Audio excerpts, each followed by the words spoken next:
it's still suggesting that women have done something wrong just by existing in a workplace. And I find that astounding. There's so much else wrong with this argument as well.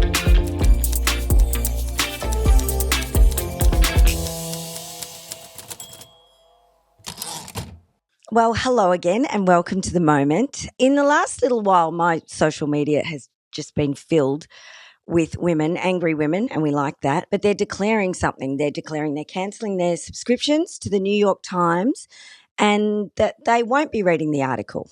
And that's what they said. And I'm like, what's going on here? Why was the headline enough to make them so angry? Well, first, it wasn't an article. It was a podcast and it went for over an hour, which was a lot of work. And it was a conversation between three conservative columnists and commentators. And it went under the title initially, it got changed, of Did Women Ruin the Workplace? Look, I'd like to think we did, to be honest. I thought I'd get someone who knows a lot about this particular moment in feminism. She put up a post on Cheek Media, which is her media company, and the person I'm talking about is Hannah Ferguson, also host of Big Small Talk, one of my favourite podcasts. Hello, Hannah.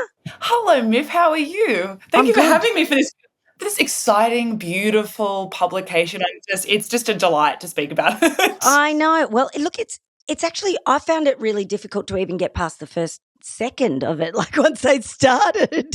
Can you tell us what it's all about? Yeah. So I saw the headline. I saw people talking about the headline. I saw this whole debate about whether the headline change was good enough or blah, blah, blah, blah, blah. And I thought we're kind of missing actually the more crucial element here too. Yes, the headline's inflammatory. Did women ruin the workplace? That's the obvious, problematic question to confront us. But the debate itself that was behind that headline was even more frightening, I think, in that what it explored was a podcast called Interesting Times, hosted by a New York Times columnist, Ross Douthat. And basically what he did for the first time was have not just one guest on the podcast, but two. It was essentially a debate format between two conservative women who are critics of feminism. Now, I don't know about you, Myf, but there's no one I'd rather hear debate whether women ruin the workplace than two women who disagree with feminism. I know.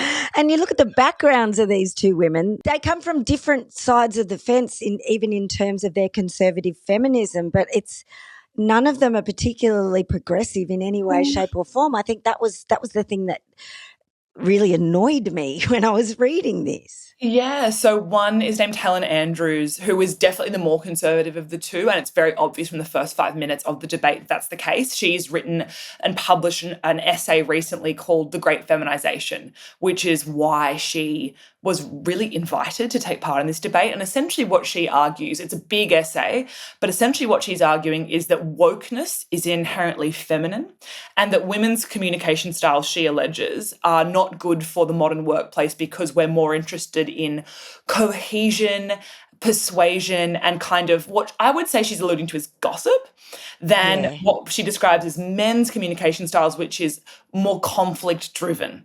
And then we have on the other side a different kind of conservative woman. Her name's Leah Labresco-Sargent, and she's just written a book called The Dignity of Dependence, which is really it's more of a choice feminism argument, which is saying women can leave the workplace and opt into being more of a familial, matriarchal mother figure. And look, I like the idea that she wants to elevate care as a legitimate work pursuit and it should be financially paid in the same way other jobs are. But other than that, it's a soft mismatch. No one's saying anything where they really deeply disagree with one another. They're both basically saying women did ruin the workplace. And also, I think even because Helen Andrews' conservatism is so much stronger, it almost makes you start agreeing more than you usually would with Leah Sargent in her views around elevating care, which I think that, it's an interesting debate from her side of things because when I was listening to her, I was thinking, I'm finding strings here that are interesting debate points, but contrasted against someone who, Helen Andrews, is full of internalized misogyny. Her argument is steeped, I believe, in a hatred of women. And so even the contrast made Leah look relatively centrist. But I think that debate in itself and the fact that there was no progressive voice to even counteract this or even to sort of relay the facts about what modern workplaces look like and what we're asking for in terms of equality really was inherently the problem too. Yeah, and old mate Ross, I mean, he's really not in a position to be moderating an argument like this. Do you think he would have expected the backfiring of this project, or do you think that's what he wanted? Well, I also wonder if anyone would have cared about this debate or it would have got any sort of traction, really, if not for the headline. And I always wonder in times like this, like I spend a lot of time at Cheek unpacking problematic headlines that the media, the mainstream media, publish. And one of the things I like to make clear is that often when I'm critiquing the headline, I'm not critiquing the person behind the piece, I'm critiquing an editor who has greenlit something inflammatory for the sake of clicks. And so I also wonder, is someone like Ross driving that headline, or is he ashamed that that was put forward for his piece of work, which is still problematic, but in a different way too? Yeah, yeah. What was the result of the printing of this article? People were saying they were cancelling their subscriptions, but did they? Do you have any intel on whether or not there was follow through? I don't, but I have seen major like global feminists like Jamila Jamil in the UK who actively sought out people to promote the idea that we should all be cancelling our subscriptions to the New York Times en masse. I know a lot of people are probably hiding the fact that they've got a subscription to do the Mini or to do Wordle every day right now. But I also think there's something broader to be said about the fact that, it's not just this for the New York Times. There have been a string of incredibly problematic opinion pieces and headlines published, especially over the last 2 years when it comes to Palestine as well. And they're like, blatant centrism, which has kind of failed to acknowledge major world events and how they're kind of really leaving progressives out in the cold, I think, too. And this is just another example of that. But I do think they would have had a serious experience with mass subscription cancellation in the last week as well. Yeah. Well, the podcast's still up, so that's telling in itself, isn't it? Oh, absolutely. And I think that there's a shame in changing the headline multiple times to try and improve it. But the lasting message is the same. And that is in 2025, in an era where women's rights are being stripped and going backwards, in an era of Donald Trump, the idea that the New York Times, one of the biggest publications, the most reputable publications arguably in the world, is publishing "Did Women Ruin the Workplace?" is an indictment on the sort of political climate we're living in and the failure to actually meet the kind of fascist regime the US has at the moment with a kind of strength that refuses to blame wokeness for the rise of a fascist or an authoritarian like Donald Trump as well. Yeah, I was shocked. I was absolutely shocked at the headline and the one that they changed it to, which was "Did liberal feminism ruin the workplace?" Even still, it's still suggesting that women have done something wrong just by existing in a workplace. And I find that astounding. There's so much else wrong with this argument as well. There's no facts really given out when it comes to how we apparently ruined the workplace. Can you give us any insight into the facts that were missing? Oh, so many facts. I mean, when we're thinking about the reality of what workplaces look like, even in Australia right now, if we take an example, I saw a study that was published quite recently by the Workplace Gender Equality Agency, which actually says that in Australia, at least, companies that increased their women top-tier managers by 10% saw a 6.6% increase in their ASX market value. So we know that actually having women in leading roles in companies, in this country at least, improves the outcomes for workplaces, for companies, if profit margins are what you're concerned about. But we also know that inclusive workplaces improve productivity. We know that flexible working arrangements improve quality actual outcomes and staff retention for workplaces. So I think the concern for me is reading a headline like this about "Did women ruin the workplace?" Well, what's your measure of a functional workplace, of a good culture, of positive outcomes, of profitable outcomes? And really, women are being blamed for problems in workplaces when capitalism and the expectations to work at all costs without joy is really the fundamental question here. And so we're kind of choosing to blame wokeness and blaming women for wokeness instead of looking at the problems that actually caused sort of what we would describe as traditional old school workplaces. They weren't thriving. Like the idea that that's a quality workplace, what are the measurements there? Like at no point did Ross, as the moderator of this debate, actually put forward the facts or try to reset the agenda. He just let two women kind of go at women generally without measure. If workplaces were built for men and we are just existing in their space, what are those workplaces supposed to look like? That's what I found lacking. And why is it bad that the things that we are considered to have brought to the table, i.e. things like empathy, why is that bad? I don't And understand. it's just a continual blaming of women for not solving men's problems, patriarchy's Absolutely. problems. And also looking at the current era in which women are expected to carry the domestic labor, the emotional labor, and now the labor of, the economy in terms of actually working while child rearing, while managing homes. That expectation that then solve the workplaces. This question is the wrong framing entirely. The problem inherently is the capitalist system we live under. And it's very easy for capitalism, for billionaires with platforms to turn the dial onto women and minority groups as the cause for blame as to why allegedly business is going backwards and workplaces are culturally more difficult, when actually it's the fact that when men are asked to hold respect and see equality as a good thing, they're not capable of that. Really, that's the question we're answering here. And they don't want to change is No. essentially, I think, the issue deep down is that some people are very happy with the status quo and how these systems work, and they do not like the fact that people are coming in and disrupting that.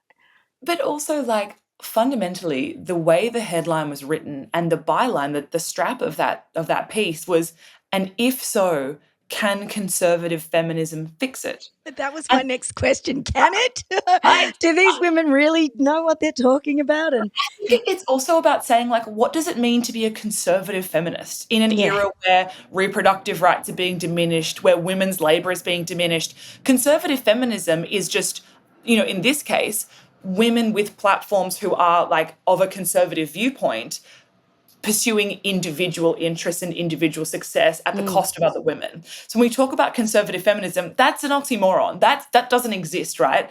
Feminism is the idea that everyone is fundamentally equal. So if you're not a feminist, what does that make you, right? Like, it's actually, I think the framing of what it means to be a feminist has gone out the window with the right-wing media. And it's this projection that to be a feminist is to be an angry, radical woman. And really what it means to be a feminist is to say, I am no better or worse than anyone else, that we should all be afforded equitable opportunity. And so the idea that the New York Times wants to publish something like that is only pursuing the idea that women should fight each other and be responsible for every facet of society. how exhausting. And that's what we were hoping to change. But the thing is, too, the fact that they see feminists as angry, reactionary, and yet in the same breath we're accused of being too empathetic and too soft and creating spaces that are equal for all. Like, what is it? Pick a lane. It makes absolutely no sense to me. It doesn't make sense. And I also think it's worth noting that, like, part of this is that, what patriarchy does very successfully too is encourage women to turn on each other. And I also think that it's the women in this debate. It's not to say that we can't critique them for their conservative views, but it actually encourages women to become part of the patriarchy's infrastructure and framework and to push and keep other women down. Well, And that that's what framework this, works on the basis of scarcity, doesn't it? And that's and what that's something it is. that women have been fighting against, especially in the last couple of decades. Like, there is room for us all. There's not just one of us that deserves a place at the table. There is Yeah. room for all of us. We just need to make our own space. Exactly. But this is why women like Pauline Hanson have risen to power, because the patriarchy at first convinces these women that becoming part of its infrastructure will find them success. But ultimately, it will still condemn them for being women, for being a woman. And I think with these women featured on this podcast, I mean, Helen Andrews in particular, patriarchy will welcome her. The far right will welcome her into their arms, into their alliance. But ultimately, what she is doing is actually locking the door behind her on all other women trying to break through. Hannah, how on earth have you run your own business? I just don't know, on the basis of, caring for your staff and having open discussions. How do you do it? I mean, the men have just been yelling at each other for years, according to this. And you know what, Myf, holding hands and going out for wines at happy hour after 5 p.m. together, it's just awful culturally. We hate it. Yeah, exactly. How is cheap media going? I know that you're in a position now where you've got staff and you're bringing in other writers into the publication. That is amazing. That's a great place to be at this point, I imagine. I mean, I think that's one of the greatest parts of my job, right, is that now Cheek Media is in a financial position where myself as the founder can pay amazing young women to be part of this business and to write for this business and to have other voices, many of whom I may disagree with, be platformed and share their insights, their experience, their expertise. And I think I am an example, a growing example of how being cohesive, hearing people out, being open to having healthy conflict and uncomfortable conversations, wanting to grow slowly in alliance with people of all different backgrounds and ideas is a positive for this space, and that there is space for everyone to be amplified, to be encouraged, to be empowered to speak up. And so I really want to continue to purport that mission. And I think watching other women make their entire career centered around the diminishment of feminist ideals is really sad, because actually it's one of the most successful and fun parts of my life, is actually being able to create a culturally positive business like this. And I think for me too, in a similar vein, all of the jobs that I've had, they've pushed me and challenged me in terms of learning if things have changed in terms of societal, the way we say things, the way we acknowledge people, that's all learning. It's not something to be feared necessarily, or just because you have to do a bit of work that it's not for you. It's like every different job pushes you to another level of knowledge and understanding. And I don't understand that whole culture of fear around that from people who are just incapable or unwilling to do something that makes them a little bit uncomfortable. Yeah, I think that change and uncertainty are the things that as humans we find most uncomfortable. And I think that when patriarchy has been the structure through which we've lived for so long, it's very scary to men, because they think the idea of women and minority groups rising is at a detriment to them or a detriment to the power that they hold. And actually what we need to reframe it as is, actually men will be freed from the expectations of that system too. And they won't have to feel the need to engage in all those like toxic masculinity ideals. One of the best quotes of all time, I think, is from Annabelle Crabb, who said, the question really for positive workplaces and women's kind of empowerment is not how do we get women into the workforce, but how do we get more men out of it, actually, and into the but seriously, this is one of the greatest things for conversation, is like when we think about all of the economic factors that make workplaces and our culture good, it's actually less about the expectations on men to be part of those workplaces and more on the expectation that they exit and take part in the home at a higher level too, which is one of the ultimate reframes following this piece, I think, too. Yeah, exactly. And the men that have had the opportunity to do that, quite often they love it, and it should be an option for them too. And that is equality, isn't it? And that is, it just, all of this stuff seems to take us steps backwards. And I was absolutely shocked that the New York Times ran with that headline. I was like, yeah. Terrifying. I love that you have made it a hell of a lot clearer for us all, Hannah, as always. What's next for you now? Do you get a break? Yes. After a huge year? Yeah, I'm going overseas for 2 weeks on Boxing Day. I'm going to Vietnam with my partner. So that'll be nice. That'll be really nice. Yeah. And then back to running your inclusive business. Yeah. Running a lovely, fun business. What about you? You having a break? Yeah, no, I think so. I imagine so. I'm not too sure. I've been doing this, so it's so much fun doing this podcast and just getting something up off the ground again, It's creating something and it's all learning, and I've had such a good time. I'm not sure I need a break. I might just keep going. That's lovely to hear. Yeah, exactly. And that rarely comes with jobs. So I am absolutely wrapped. Whether or not anyone who does all the actual work on the show wants to work through, I don't know.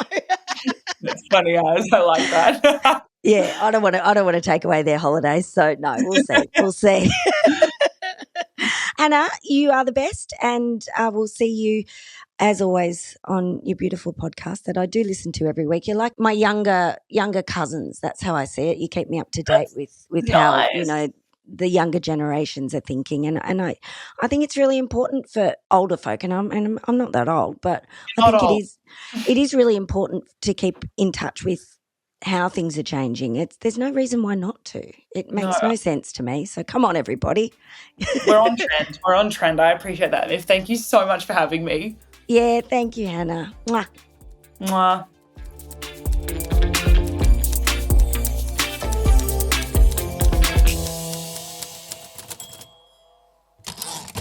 This is an MIK made production recorded on Wurundjeri land. Always was and always will be Aboriginal land.